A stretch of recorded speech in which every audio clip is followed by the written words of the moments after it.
And welcome back to the second hour of the Velocity of Now with me, your host, Thomas Sheridan. And it's now January 6th, so we're into the 6th of January 2016. And I hope you had a good laugh and plenty to think about there in the first part of the show. In the second part of the show, we're going to get down to the real beef now. One project that I have been working on, well, thinking about it for quite a long time was the idea of using this audience that I now have listening to this show as part of an experiment, much further on beyond the dream experiment, this time less passively and more in terms of actual creativity. And my idea was that we should create a tulpa. Now, if you don't know what a tulpa is, it's a fascinating idea, and it's probably would explain a lot of things in the paranormal, particularly in such things as Marian apparitions, the Virgin Mary and so on, appearing in front of large crowds and moving statues and so on. But it basically, tulpa comes from a Tibetan or a Sanskrit word, which means to build or to construct or to manifest. Or in the Hindi, the Vedas, they call it a magical emanation, or a manifested object. And the etymology is very similar to the European idea of a phantom. The idea is that it is a being or an object that's created completely through mental concentration and nothing else. There's no other material, substance, and so on that's used to create the tulpa. It's the emanation is purely a product of consciousness. Alexander David Neal wrote about it, and he called it, a tulpa is a magical formation generated by powerful concentration of thought. It is a materialized thought that has taken physical form and is usually regarded as a thought form. And there's plenty of stories of this, of like in the Vedas, of lovers being created through a thought form, creating the dream girl. A lot of that archetype comes from that kind of idea, bringing it into mass manifestation. It's very different than the law of attraction or the law of intention, as says Deepak Chopra in the more popular vernacular would call it. It comes from nothing other than consciousness. So in many ways, it's the ultimate validation of this idea that we manifest everything. We manifest everything through thought, through intention, and through concentration. We bring it, but rather than saying, this time next year I want to be a millionaire, it won't be a case in magic. It would be a case of you putting action into intention, and then, say, starting a business that makes you a millionaire, or coming up with an idea, or writing a song, or creating a piece of artwork, or selling an idea, or whatever, and you become a millionaire from that. That's the magic idea. That's the Western magic idea of that. This is purely concentration. Now, I think many people in the West are passive tulpa creators. From what little I know about ectoplasm, which came out of mediums during the heyday of spiritualism, I suspect that that's probably a tulpa. People were expecting to see that, as I do believe that people who saw their dead relatives are hearing them speaking. See, when you think about the idea of a spiritualism, they're in a room. There's, in the darkness, usually there's lights around, and there's an extreme concentration. This is, again, the magical process, the extreme focus of will, that you could probably bring something into manifestation. It's happened, it's been recorded through spiritualist groups over the years, and not just fraudulent ones. These have actually been validated ones through serious spiritual groups who are not selling spiritualism to anybody, purely their own internal experimentation. Now, the most famous idea of what I believe where the tulpas in the most popular sense, I believe the Foo Fighters, not the band, the Foo Fighters that came about in the final months of World War II, that buzzed Allied pilots' planes over Berlin and over Germany. the name came up, was described initially by the US 415th Night Fighter Squadron. They talked about these lights, which was referred to at the time by the Robinson panel, who was actually founded to find out what they were, as an electrostatic phenomenon similar to St. Elmo's fire, or an electromagnetic phenomena. But what was different about the Foo Fighters? The word Foo comes from an early 1920s American term for nonsense. But where the term Foo comes from, in terms of Foo Fighters, is that they were not, just lights flying around. They flew around the aircraft. They toyed with the aircraft. They seemed to come towards the aircraft. And this happened, I believe, as a result of the enormous psychic energy that was being released by the German population as the Third Reich came to collapse. Remember, the entire Third Reich, from the Tula Society in Munich in 1919, right through to April 30th, Walpurgis Night 1945, was absolutely 100% a magical ritual. In every sense, it's absolutely undeniable. And the whole aspects of everything from the Nuremberg rallies to all the rituals, the marches, the lighting, the swastika, everything. It created a hypercharged magical sense within the German people. Now, I've wrote about this in my book, Walpurgis Night, Volume 1. If you want to find out more, you can read that book. I'll put the link to that below. But the sheer focus of spiritual and psychic energy probably brought these Foo Fighters as tulpas into manifestation. The idea that the Germans were in such a terrified state. It was the end of the world. They were having their living apocalypse. The Soviets on one side, the Allies on the other, closing in like a pincer grip, a vice crushing all this, and you had the leadership of the Third Reich and all the cult of the SS and all the other groups all merging into a central focal point in the middle of Germany.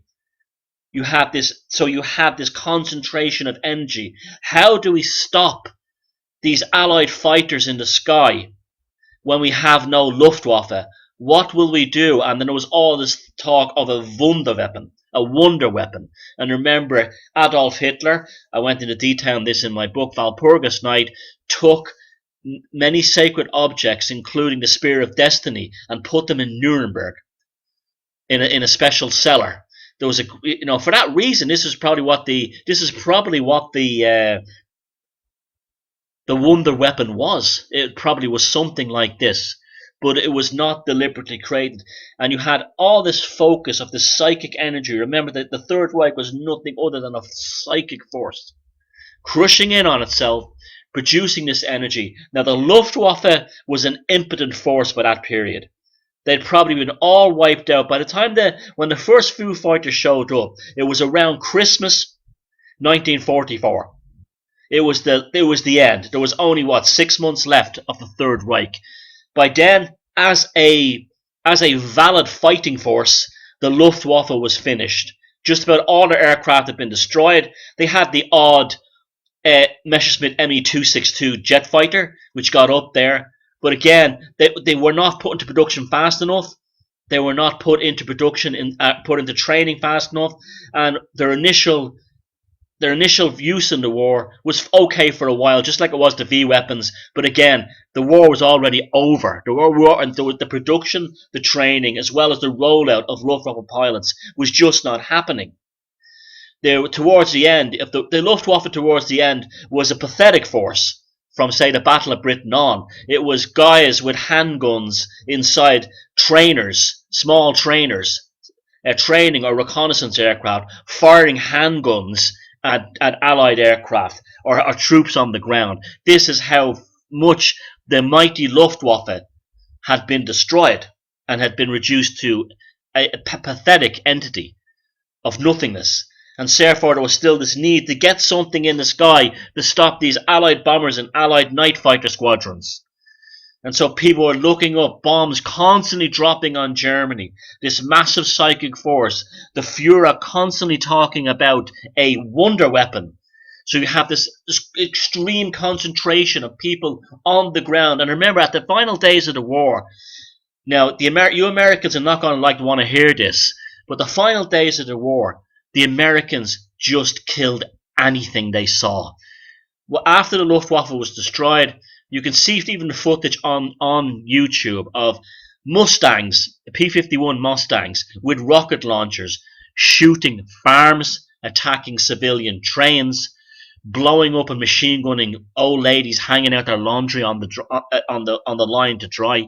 It was absolute slaughter. It was genocide and murder.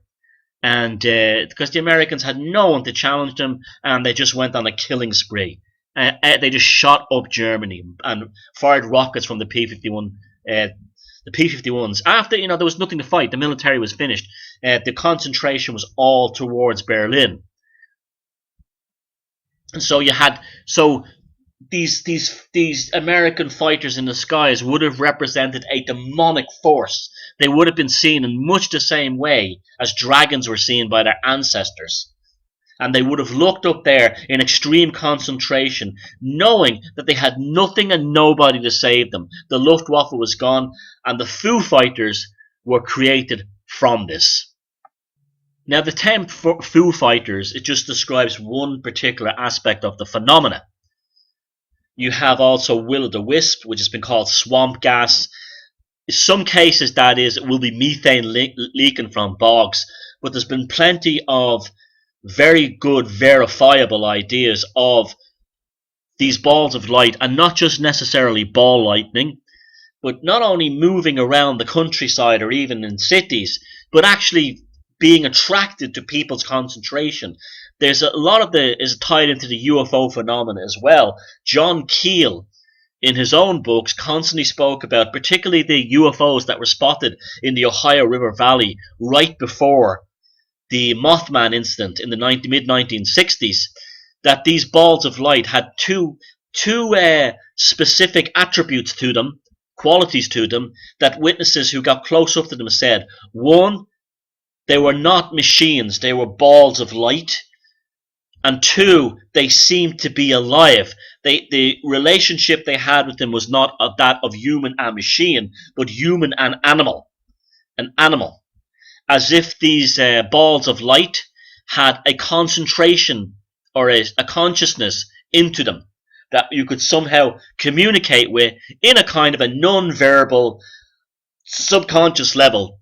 The witnesses said they seemed to be very aware of the people watching them, and they reacted to movements of cars and so on. And this has been repeated on and on and on and on all over the world. And it's a primary reason why I believe that absolutely no UFOs that have ever been seen on this planet have ever been concerned with have never originated from aliens on other planets. They're not interstellar alien spacecraft. They're very much of this world. I think the majority of these things are military black operations projects. This is why the military has always had a big hand in generating the UFO alien hysteria, from R.A.F. Rendlesham in England to the appalling and obnoxious Nazi-created Roswell, and so on. And people are very gullible. They can believe the earth is flat, and they'll also believe that if an authority figure says, some guy goes, I believe it's an alien because a high-ranking U.S. Air Force officer said it was. You see, all they need is an authority figure to tell them that. And that's why when they say these things like, all these police officers and top military people have seen aliens, they believe it. What they are, a lot of them is black ops. The ones that aren't black ops, but they could also be black ops experiments as well, may also be these Foo Fighters, these lights, these projections, these tulpas.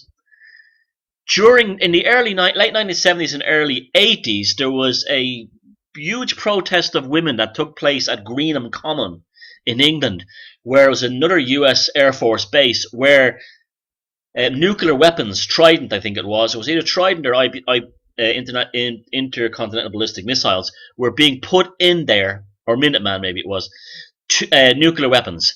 And all these women, thousands and thousands of women, camped outside this US Air Force base to try and prevent it. And these women were put under enormous psychic strain. They would have their names printed in the paper as being deadbeat mums and all this kind of stuff. And although a lot of them were a bit hysterical, I would say that. But I think, I don't think any mother should leave her children to go to something like that. But they had their own reasons. But others didn't. And they were seeing UFOs all the time there. And also these plasma or these light balls or these will-o'-the-wisp light things are not very often, but have been captured. They could be CGI for all we know, on these crop circle thingies. There's one crop circle forming, and you see these balls coming into the field and spinning off.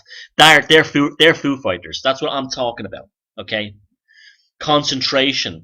Now, when they say that, though, the crop circles probably aren't made from aliens. How do we know that some of the crop circle makers are not using their minds to generate these tulpas that then carve the cereal crops into these shapes? Interesting. Now, I said the word plasma, and I think that's a good term to use. I think the term that I've been using for these, the ones that are man-made and deliberately created, I've been calling them plasma golems. Now, I didn't originate this term. The term plasma golem has been knocking around for a while in role-playing games and also in card games and in other kinds of things like that, and in some computer games as well. I believe there's a plasma golem in Minecraft. And it's a great term. A plasma golem. If you think of plasma, whatever plasma is, this light form that comes out of the earth lights. If someone projects a consciousness into that, or brings them into life, we then have a plasma golem, a much better term than a Foo Fighter. It's much more specific to the entirety of the phenomena rather than one specific incident. Now, I think plasma golem is a very good term for me. It's one I'll use anyway. Now, the term golem comes from an ancient Hebrew term. It's in Jewish folklore, and it's basically an animated anthropomorphic being that's magically created from inanimate matter. So you get clay, or you get bread, dough, or you get something like that, and you put a soul, basically a basic soul into it. This is probably like what it basically like. I know a lot of people talk about goyams and this kind of thing, but goyim really means a person who's not developed into a higher soul. And I don't think I have a problem with this term at all. I know loads of goyams, loads of them. People have no souls. They just seem to be of low consciousness, low kinetic beings who just exist. And so that term became a slang term for someone who had a low kinetic energy, even within the Jewish community, the Orthodox Jewish community itself.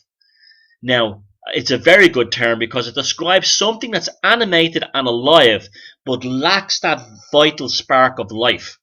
We've all met these kind of people. And this came from, I wrote an article for a paranormal magazine a good few years back, and they put my artwork on the cover.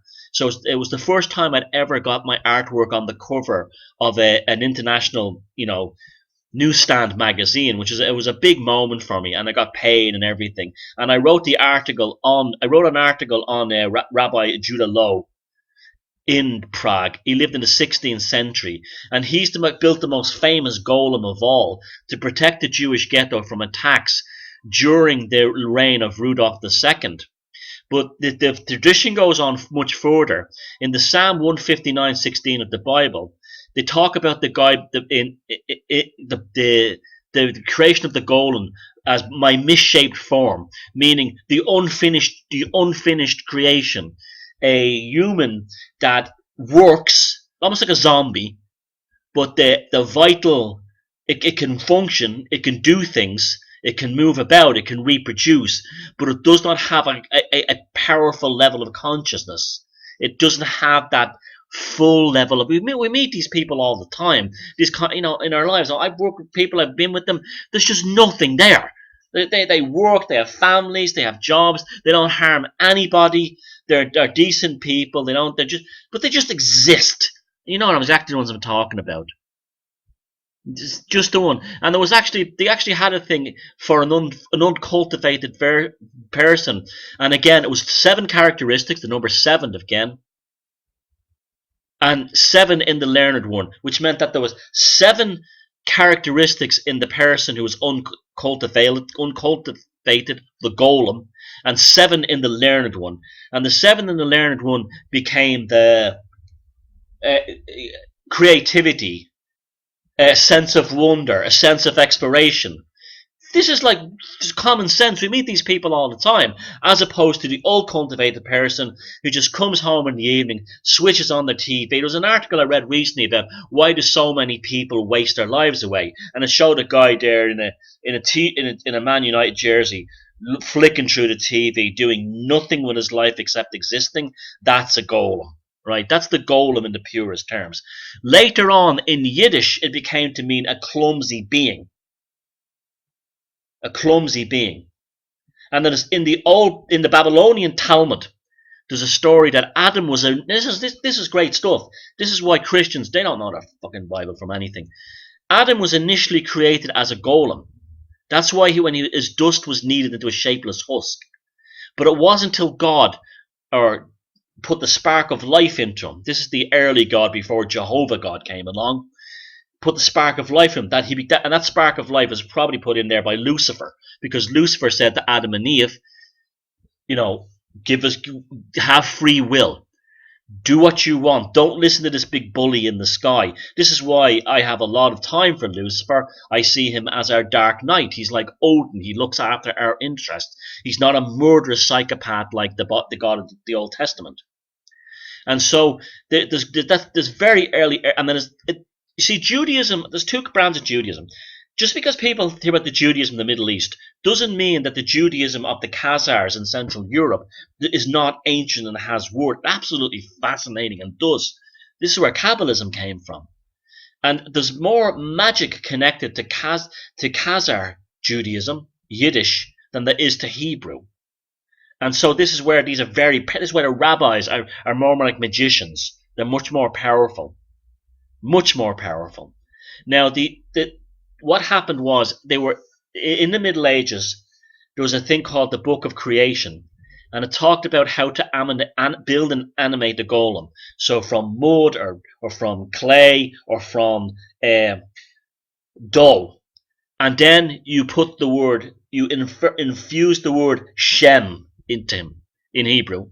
And Shem is one of the names of God. It's either written in a piece of paper and baked inside it, put in the forehead, put in the mouth of the golem, or put in the chest. And then, if the rabbi has enough concentration, he can animate a consciousness into it. So therefore, it's the sort of the opposite of a tulpa, but it comes to life in that sense that there's an intelligence consciousness in it. They've been created in Barcelona. And the most famous one of all, and in Poland, the most famous one of all was the Rabbi Lod's golem in Bohemia, in Prague, in the 16th century, which actually ended up wrecking huge parts of the city until Rudolf II visited the rabbi. He was one of the greatest scholars ever, this guy was, and when he went to Rabbi Judah Long, because he stopped this bloody thing, he couldn't. But eventually something happened, and they took the golem and they placed it in the old new synagogue in the city, in the roof, where it's all mud. And it's up there still today. The roof of the old new synagogue in Prague is just a big layer of mud. It's the golem that's all been smashed up, but it's still there. But it will never work. I'm hoping to get out to Prague either this time or next year, because I have contacts in both the Alchemist Quarter and in the Jewish Quarter who claim that there's still something of the golem left that's not made known to the general public for fears of anti-Semitism or a tourist backlash. Whether that's true or not, I'm going to find out, and of course, if the show is still going, which I hope it is, I will report on that. That's a side matter. But again, an interesting sideline of that is when the Second World War was ending, and again we're back to that subject, and when the Third Reich were retreating from Prague, they attempted to dynamite and blow up the old new synagogue in the Jewish Quarter, and the bombs did not explode. So that's kind of interesting. But The golem again is made of two constituent parts. You have the material part, the clay or the dough or whatever, and you have the life force that like Rabbi Lodes and other great scholars have put in there, calling it, bring it into life with using words like Shem. But it's more than just that. They had to conjure it. There's a very good description of how they had to also conjure the demon Astaroth in order to give the word. You see, it's a very interesting process. In order to animate the golem, you have two aspects to it. You need to get the word, a specific word for God, but you can only get that word by summoning the demon Astaroth from the Goetia. When you get that, he will then write the name of the word for God in smoke in the air. So that's probably a tulpa. And then that becomes the word that you put on the scroll in Hebrew to animate the golem. I mean, it's amazing stuff. Now, so the two constitute parts, the clay, or the dough, or whatever you make it from, and the word that's put into it, okay? Now, the word that's put into it would also represent the extreme concentration of force to create the tulpa as the shall we say, the primitive life force inside the golem that animates it. And the actual ritual, I would imagine, to summon up the demon Astaroth creates the focus of concentration, because you have to get in the magical circle, you have to draw the pentacle, the whole works. That has to be done. It also has to be done at a certain time. It's very astrologically focused as well. Now, so there you have the two aspects to it. What I'm talking about in terms of what I believe a tulpa is the manifestation of the concentrated energetic force, which is using plasma, a natural force within the planet, in order to generate, shall we say, the vision and to animate it. So it's almost like Rabbi Lode's golem 2.0. We don't even need the mud anymore. We have the Tibetan rite, or the Vedic rite of pure concentration to bring this thing into manifestation. Often done, it's generally tends to be crude. There was, during attacks on Coptic Christians in Egypt and in Alexandria during the 1960s by radical Muslims within the Egyptian military, the Coptic Christians manifested over the church in Cairo a vision of the Virgin Mary, which was photographed, and it's clearly seen going around the church, around the dome of the church. But if you look at it, it's very badly formed. It's barely the structure of the Virgin Mary. So that shows you it is the pure concentration of the fears of the people. Just like the Foo Fighters in World War II created a Virgin Mary, just like the Germans in April 1945 were creating Foo Fighters, which were the fears of the German people, won the weapons. We won them, and they come to life. So that's what I would like to do in this project that I'm going to open up tonight. We, as an audience, I have a large audience now. I have a large audience of people.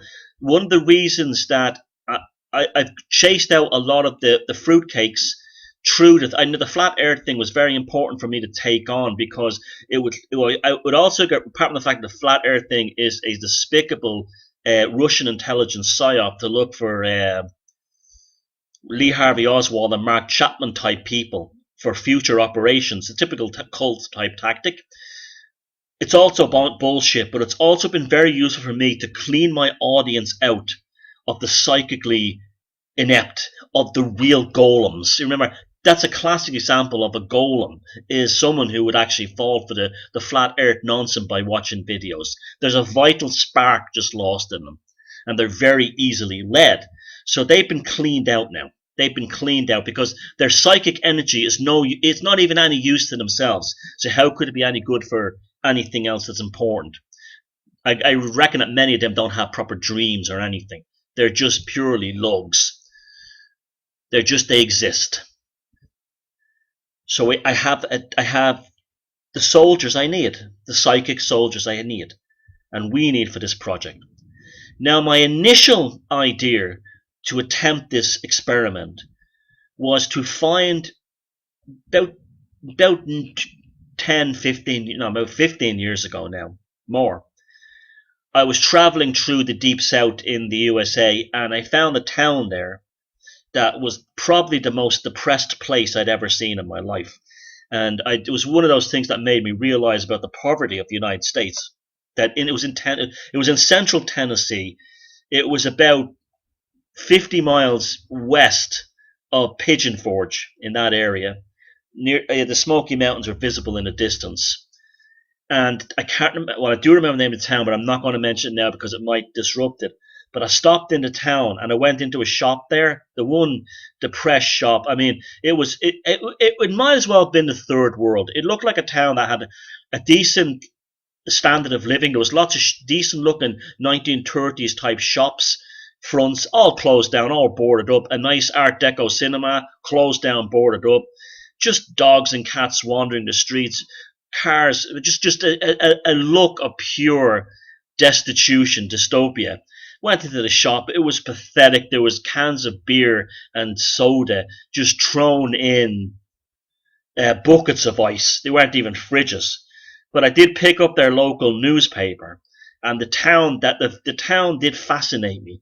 It was just like, so I had the idea of we would try and create some kind of a complex tulpa in this town. And the reason why I wanted to pick it is because it has a very active newspaper that doesn't report on much. So if I said we're going to create a tiger at the corner of 5th Street and Main Street, and we're going to concentrate on that, the idea was that there'd be reports that would appear in the paper of this happening. But because it's a small town and the internet being what it is, there's every possibility that someone could fake it there. Yeah, that was actually, maybe not, but that's the reason I picked that town, was because it was so impoverished, and still is. I've been following it on the internet ever since. So I've changed the location, okay? I've changed the location. So then I started to think about, firstly, I need a place where I have a sizable audience, because they'll be almost like the frontline troops on the ground, although we'll all be involved in this no matter where we are in the world. Secondly, it has to be a place that has an enormous psychic energy, because we're going to have to try and tap into that energy. And thirdly, it has to be a place that has enough people in it with video cameras and so on, and camera phones, that if we get these Foo Fighters to appear in the sky overhead, these plasma golems, that people can film them and we can have good, accurate records of them. So the city I have picked is London. The reason why I picked London is I know a lot of people there. I have a lot of friends and supporters in London. London is the most powerful financial center in the world right now, and money is the most powerful force on earth right now, and therefore it has the most psychic energy right now. It's also had some very interesting new buildings like the Shard and the Gherkin, and all these very esoteric structures, as well as statues that have been built in the city. I've been going to London all my life. I'm very fond of the place, but I've never lived there. And they always say that, like, the best way to ruin your love of a city is to go and live and work in it. But everybody I know who seems to live and work there, they find it very difficult and very stressful. The commuting is difficult. Getting to work is tricky. There's a sense of intensity. And I experienced this recently when the last time I was there, I had to get the Stansted Express from Liverpool Street Station to Stansted Airport. And I was standing in the station, and a very beautiful building that is. And I'd also taken the underground across from I think it was, yeah, it was Paddington Station, and I experienced the psychic intensity of the people at rush hour, looking up at the train boards, waiting for their train to come, and I could feel this intense psychic energy. So right now, in terms of, shall we say, a power supply or a generating force, the City of London couldn't be more perfect for this project. And also, we also have the aspect of so many people living there, a large media, that if we can do this, we can actually get good records of it. It's also would be something that would be very difficult to fake, because firstly, if only one person caught it on our camera phone or their cell phone, we could write that off as a CGI fake. But if we have multiple footage of the same, shall we say, Foo Fighters or plasma golems, we have verification that our experiment has worked. If we have them, that's still a very difficult thing to do on CGI, is to have multiple sources showing the object from different angles. The algorithms to program that into a CGI computer are absolutely very, very complex, and no one is going to do this for a small time broadcast like this to try and fool us. So I hope you're really excited about this, because I'm incredibly excited about this. Because just look at what happened with the Dreamscapes experiment. It's just phenomenal what we were able to do, what we achieved. And I believe now, instead of being passive in terms of using consciousness, and you know me, I'm all about the power of consciousness in all kinds of ways, we can actually be creative in terms of consciousness. Now, is there a use to this? Well, there may be a further use to this, and I'll explain to you. What if we could blow these aircraft trails out of the sky using our concentration? What if we could bring the sunshine back? You see, I often wonder if a lot of this fear about geoengineering, and I do believe geoengineering is real, but it's also manifesting tulpas of overcast skies. People are not expecting to see clear skies anymore. And water vapor is amongst the easiest of all substances to create a tulpa from. Any of you ever done cloud busting or cloud moving in groups can show that if enough, and I've done it, I've demonstrated, as people, as God's my witness, as Odin is my witness, I've demonstrated in Avebury and Glastonbury to people that we got a group together and we focused on a crowd, and we made a cloud, and we made it stop in the sky, move backwards, vanish, or we made a cloud appear in a completely blue sky. You can watch my comments on Facebook, and people that were with me, or my friends on Facebook, will verify that this was done. And I learned this myself from a magic circle that I was friends with. I wasn't a member, but they used to do this as a ritual before they would do other rituals in order to concentrate the focus of their will. And this is where William Reich and as cloud busting and the use of sexual energy, another potent force, came into being. Now, I know you think this is nuts, and it is nuts to many people, but to many other people, this is classic meta-science.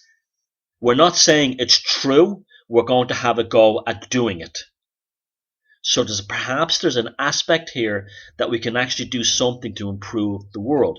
Now, one thing I've also noticed, near where I live, is Queen Maeve's cairn on the top of Knocknarea Mountain in County Sligo. It's the largest cairn on this coast, and all the other megalithic structures point towards it. It's very common that that you can actually have the whole of Sligo overcast and literally a hole in the sky above this cairn, as if it's somehow cloud busting. And I believe that a lot of these megalithic structures were machines for the altering of the environment for agricultural and other uses, a different form of technology. I will explain this more and more as the time goes by. People do not build like the Grand Menhir of Langorec, of Lochmachlier in Brittany, without, for no reason, an 80-foot, 360 menhir standing stone. They don't do that just for symbolism alone. And I believe the Freemasons, when you have things like the Washington Column, why do you they were not bothered by building Washington D.C. on a massive swamp. That didn't bother them one bit, because they knew about this geoengineering, and that's why that Washington Monument is built to a specific size, and you have so much necromancy around that city. This is the same thing. This is a chance for us to use their hidden sciences for ourselves. See, we sit there. You see, this is one of the reasons I got involved in the alternative scene. All these people going, oh, they have secret magic and secret energies. Yeah, and do you think holding a Bible or a crucifix up is going to stop you? Or making videos about it? How about let's take what these bastards have and using it back ourselves in incremental steps? And this could be stage 1. So I want everybody to do the following. All over the world, anytime the idea comes to you, I want you to imagine balls of light whizzing around above the city of London in a sky that's partially blue and partially cloudy, like has fluffy clouds in a blue sky. Just think about that. Don't think about where in London it is, or what street it's on, or what shape they are. Don't think too much about it. Before you go to bed at night, and especially if you live in London, just look up at the sky and imagine these balls of light, these plasma balls, these plasma golems, these modern Foo Fighters, whizzing around in the sky above the city of London. I'm going to be doing this for the rest of the year, and I'm going to be putting my mind to it. The many thousands of people on this show, if you could put your minds to it, just think of London, small balls of light buzzing around in the daylight in semi-cloudy sky above the city. Just think about it, just concentrate on it, and we'll see what happens. It may come to naught. We'll also have to be careful, because one might just come up and it just might be someone messing with CGI. We'll only accept results if they're from multiple camera sources or multiple witnesses. Now, this is also going to be very similar to an experiment that I believe Alan Moore did over in Northampton. A couple of years ago, somebody filmed a kid with a small mobile phone, and it wasn't CGI, a ball of light dancing in the sky above Northampton. This was probably Alan Moore, who's a well-known magician, doing his thing. He's a magician of a level I'll never be. Well, he's way out there. But however, I have you guys to back me up. So our collective consciousness will try this experiment, and we'll see what happens. And then we will start to think about using our concentration to create other kinds of tulpas that we can actually benefit the human race and also our own lives. Because the political system won't work, and nothing else works. Fear porn doesn't work.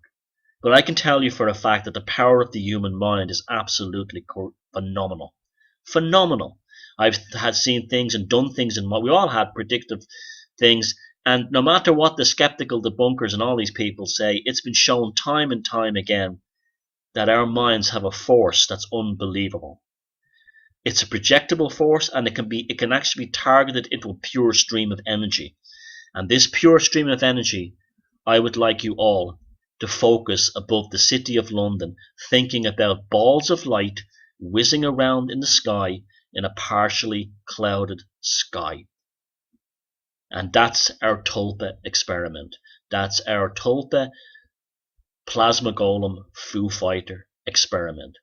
If it comes to nothing, so be it, we were wrong. If it comes to something like the dream experiment did, boy, will we have some real evidence here. Because this is more than just a radio show. This is a metaphysical, meta-science laboratory of consciousness. And you are in there with me, and we are all the scientists in this together. So I'll see you again next week. I hope you enjoyed the 2 hours tonight. I very much enjoyed this hour, and I very much enjoyed the previous hour pre-recording it yesterday. And take care of yourself. Love the ones closest to you. Don't become a hero in a pointless political or religious crusade, and feck 'em if they can't take a joke. Good night.